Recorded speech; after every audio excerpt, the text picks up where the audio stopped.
Hey everybody, it's Alexander Dahl with Manifest Brutality once again. So I have another interview ready to go. We'll go ahead and get into this one. There's plenty more to go, so we'll just keep on going through them. All right, here you go. Bye. All right, so I'm currently on the phone with Ryan. He's another musician that reached out to me about the current interview series. So I'm going to go ahead and give him the chance to introduce himself. Hey, well, yeah, my name is Ryan Bale. I am an alternative rock artist who's currently based out of LA. I just released a single called Out of My Head, and 2 weeks from today, I have another single called One Night coming out. Awesome. So I always like to start at the beginning. So what was it about music that you first identified as something that you wanted to participate with and have in your life for the rest of your life? Well, it kind of started like there was one Christmas when I was growing up. I got Guitar Hero 3 and I was playing that a lot. And then my dad was like, "You want to see someone who can really play the guitar?" And then he introduced me to Led Zeppelin. When I saw Jimmy Page playing guitar, I was just like, I want to do that. Sure. That's cool as shit. Yeah, and so that kind of got me started. And then I joined my local school rock. Met a bunch of other musicians there. Started forming bands and booking shows, and yeah. And then I went off to Berklee College of Music. Stayed in Boston for like a year after I graduated, and then I came here. Awesome. So you kind of mentioned there that you initially picked up guitar and started learning that way. You know, how long do you think it was before you first picked up a guitar, and then when you felt comfortable actually like writing with it and creating with the instrument? I mean, yeah, that's a good question. I think that kind of like developed over time. Because I've been writing songs for a long time. Like I've been writing songs like in the context of the band I had like my freshman year of high school. Like I was the lead singer of. But then after that, I just kind of like went to the role of lead guitar player for a while. And I just kind of wanted to write the harmony. I didn't really want to focus on the lyrics. Sure. I was sort of self-conscious about my voice. But then last year after COVID, the band I was in was kind of fizzling out. And there were no live shows. I needed some sort of way to just get it out. So I started like just kind of honing in on my songwriting and teaching myself production, and it just has been like so fulfilling. So yeah, I've been writing songs for a long time, co-writing with people, but I've only been doing like my own solo stuff since last year. Sure. So you did kind of mention that you did participate and work with some other musicians and formed a band previously. So what would you say is kind of your ideal concept and makeup of a band? What do you mean by that? So, like, would you rather be like a solo artist performing just by yourself, or do you want like, 2 guitars and a bass and a drummer, or like, 20 people on stage all playing a different instrument? Yeah, I mean, ideally, I could have like a 5-piece band and a horn section to tour with. But right now, I've got a little power trio lined up, so. It's going to be me on guitar and synth, and then my friend Brad playing bass, handling some like aux keys stuff, and then my other friend Axel is going to be on the drums. So yeah, I mean, when I'm making recorded music, I'm trying not to think about how I'm going to recreate it live too much. I want the recorded version to be the best version of what it can be, and then like. When you go for the live show, it's like, if people want to listen to your song on Spotify, they could do that. When they're going to see you play live, they want like something a little different, like an experience. Definitely. So that kind of ties into my next question about, how did you kind of originally identify, the concept and the voice and the content of the things that you wanted to write about? I just kind of wrote about whatever felt natural to write about. I mean, like it's sort of been therapy in some ways, because like sometimes through writing a song I'll be like, wait, shit, I didn't realize I was feeling that. A lot of times like I use this method of writing lyrics where like I just like I have some music written out, maybe like I have recorded some guitar tracks in Logic or whatever, and then I just hit record and sing the first things that come to mind, and the stream of consciousness, like after a few times, like I'll just kind of get these good initial thoughts, and then I can go and edit them later. But like I really like working orally that way, where I'm Hmm. just like I'm singing it and I'm hearing it as I'm trying to figure out what it is. Like that's just kind of how I've always like conceptualized music. Sure, definitely. So, I mean, that's a very natural songwriting process. And so, along those lines, how was it when you kind of started working with the other musicians that you started recording with and everything? Um, how was the process of introducing them into your creative process? Well, I mean, like when I was 11 and I played with other people for the first time, like we might have sounded like shit, but like to me, it was just like the greatest feeling ever. Hmm. Of just like, oh my God, we're making music. Like, you got to keep that initial spark alive, Sure, definitely. for sure. But yeah, I mean, bands always have drama, right? They're Hmm. just like relationships. So Yeah. like, one person wants one thing, one person wants another. So yeah, I mean, like through high school and college, definitely learned a lot about like how to deal with people and how to, make sure everyone's voice gets heard. Because when you're in a band, like it's very important that like everyone gets their say and doesn't feel left out of the decision making process. Hmm. But I kind of realized after a certain point that like I didn't want to have to compromise creatively. That like if there was a song I was trying to write, I just want to write that song. I don't want to have to like blend that with the song that guy's writing and the song Hmm. that guy's writing. I Sure, kind of want to definitely. just see it through. Yeah, But I mean, yeah, I that's still use absolutely. collaborators though. Like I bring out my friends as producers for certain tracks to just kind of help me get like the flavor right. Because working alone gets tiresome, but I kind of Absolutely. And that sort of ambition towards having to create a song and in the process of creating it, sometimes there are those emotions that you just need to get out and, you're not looking for other people's input. yeah. Sometimes I'll have an idea and I'm like, what do you think would be cool with this? And someone will come up with something that I would have never thought of, and it makes it better. Hmm. Other times I'm like, I know exactly what I want this to sound like, and I just want to do it that way. Absolutely. So you did mention that you've been working with a couple other musicians to do like live performances and stuff, and then you also hinted at the fact that through the past year you've been kind of focusing more on solo writing. How have you found the process of writing and recording individually versus working with your fellow musicians?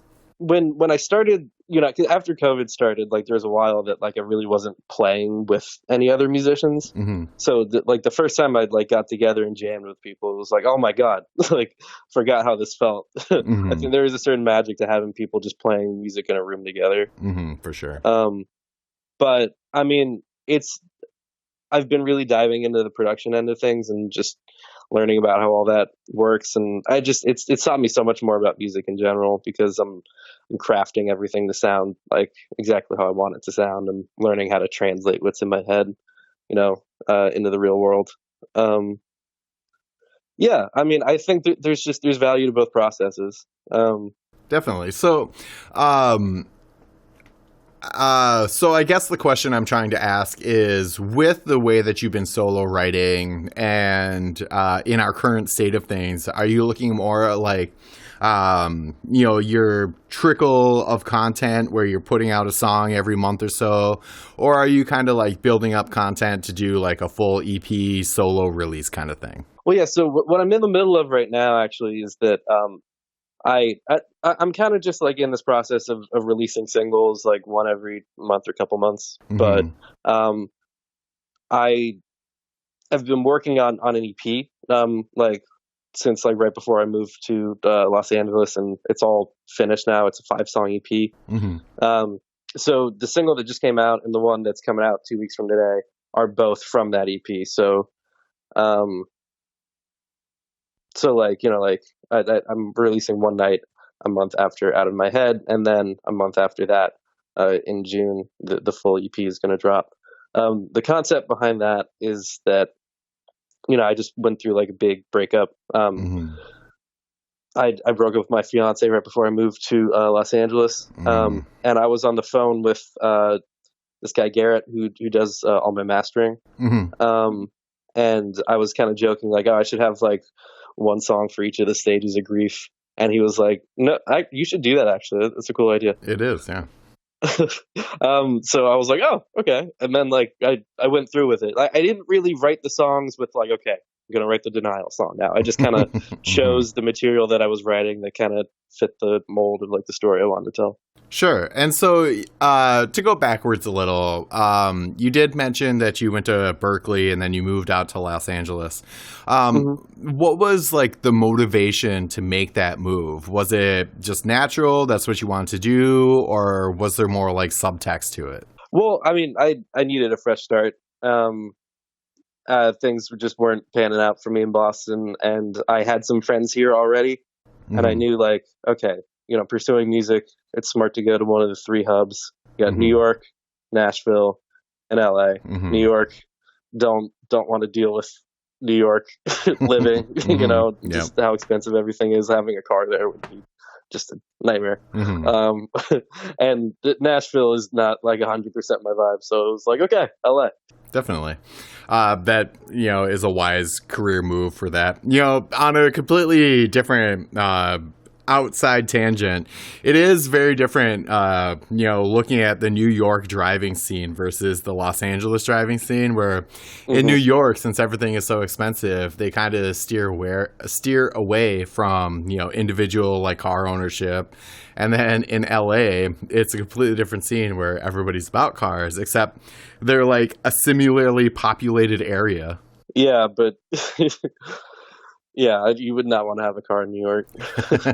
All right. So, Not that having a car here is that great, but right, definitely. So, what are some of your ambitions looking forward? Like, what do you want to accomplish with participating in music? well, I want this to be like my main focus. Like right now, I'm doing this and I'm teaching music, which like that's cool, but I want to be able to go on tour and to make music that's really gonna connect with people. And and like as a musician, you kind of got to have these multiple streams of income. Like I'm probably gonna have Hmm. like a little bit of teaching, a little bit of production work here and there, but Hmm. I want to make music that really like matters to the people who listen to it. And you know, I think just like the ultimate goal is that when I'm feeling really kind of shitty and alone in the world, and I put an emotion into a song that maybe someone else who's feeling the same way can hear that and be like, and feel less alone. Hmm. I think that's what my favorite bands have done for me, Hmm. and that's what I want to be able to do for other people at the end of the day. Definitely. That's awesome. So, what are some like really important things that have happened to you surrounding music? Like memories that really stand out that keep you motivated to like keep making music, whether it be, playing a show or going to a show? Yeah, I mean, when playing shows was a thing, that when you get Hmm. like the right crowd on the right night, like there's no better feeling than Hmm. just like what's in the air, like at a live show. For sure. Um, so can you repeat the question again? Essentially, I was just asking you to share a couple stories that you encountered personally about those things. Yeah. Well, one thing that comes to mind that sort of like put things in perspective for me was that my band that I was in college, the Cotones.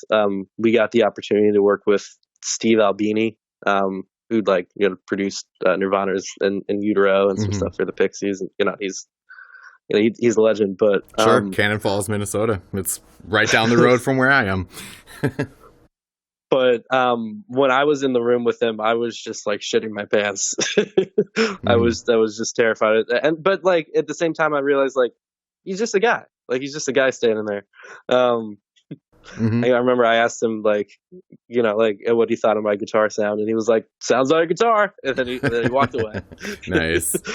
And he kind of taught me a lot about how um like there's just a certain energy in a room in a moment that when you record, and if you're doing your job, then you're figuring out how to capture that, and put it into some sort of tangible form in the final recording where you can feel that that energy of like, that certain take, or, Mhm. if you're playing live with a band, like how it just felt to be in the room with that band. Mhm. Um,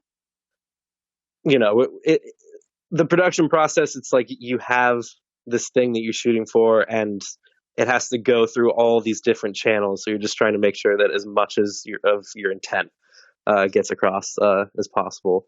Sure, So definitely. yeah, sessions work with him, and then there was another producer that we worked with while we were at Berkeley, named Joel Hamilton. Mhm. He's produced like Highly Suspect and Tom Waits, a bunch of Sure. people. Um, and he really taught me a lot. He came from a totally different sort of perspective from Steve Albini's, where Steve Albini was more of like, let's just capture it the way that it sounds. Mhm. He was more of like, let's make sure we're crafting it so that it sounds a certain way. Mhm. And he really kind of taught me about like people's expectations, because at the time, like the song that we were recording, like we had played a bunch, so Mhm. everyone was kind of like taking liberties and doing extra shit everywhere. And he stopped us and made the point of like, you have to, before you add all these little variations and extra colors, like you have to establish for the listener, like, what is your main idea, what is the Mhm. main melody that needs to be stuck in their head, and then you can start. But it's all about like that contrast, and to get um your intent to come across. He talked Mhm. about, as he put it, eliminating the variables. So all the Mhm. things that could be making it sound worse, you want to take those things away. Like, if you're, it depends on what you're trying to go for, because sometimes you want to record with a click, sometimes you don't. But Mhm. it's like, what's more important, like the melody and rhythms coming through clearly, or the sort of flow of time, speeding up and slowing down. Sure. It depends on what you're going for. I'm kind of blabbering on now, but yeah, just working with producers like that, just kind of like opened my eyes to just like, what's possible. Sure, and that's a very stark contrast between the two ideas that you represented versus, recording what's in the room versus recording to, the audience expectation. Those are very obviously two different things, and finding a way to mix those two things together is a very unique artistic outlook on it. Yeah, yeah. So I mean, it's balance in all things, right? Definitely. So I want to give you the opportunity to put out some, plugs for stuff you're working on. Where can people go and click on stuff and listen to what you're working on? Yeah, sure. So you can go to my website, ryanbale.com. If you go to ryanbale.com/music, I have a little um, page set up where all the singles I've released so far have little streamable links, and I have just a little bit written about each song in the process. Got all my music videos on there and stuff too. But yeah, you can check me out if you look up just my name, Ryan Bale, on Spotify. I should come up. My latest single that came out was "Out of My Head." It's got like a bit of like Nine Inch Nails inspiration, Mm-hmm. and the next one is going to be "One Night," which is a little more like of like an Oasis sort of vibe, Mm-hmm. and that's going to come out 2 weeks from today. Awesome. Very cool.